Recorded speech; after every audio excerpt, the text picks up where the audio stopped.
சில பேர் இப்போ வந்து சின்னதாக ஒரு வீடியோ போட்டு பெரிய வைரல் ஆகி அது மூலமா ஒரு வாய்ப்பு கிடைச்சு நடக்க வந்துடுறாங்கன்னு வச்சுக்கோங்களேன். அவங்க புரிஞ்சுக்கணும். நம்மளுக்கு டெடிகேஷன் இருந்தா தான் அடுத்த ஸ்டெப்புக்கு நம்மளால போ முடியும்னு.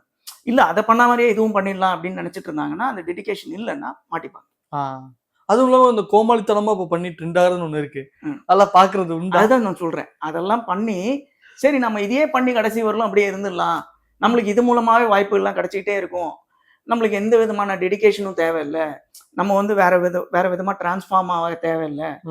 நம்ம இன்ஸ்டா ரீல்ஸ் மூலமாவே நம்ம வந்து பெரிய ஆளாயிடலாம் அப்படின்னு சில பேர் இருக்காங்க. நான் பேர்லாம் சொல்ல விரும்பல. ஸோ அவங்க வந்து அவங்களுக்கே தெரியும். கொஞ்ச நாள்ல காணாம போயிடுவான்னு. அது கஷ்டம் தான் அது. ஓகே. அதே மாரி Instagramல ஒரு சில பேருக்கு நல்ல டேலண்ட்டும் இருக்கு. அதையும் நம்ம சொல்லி ஆகணும்.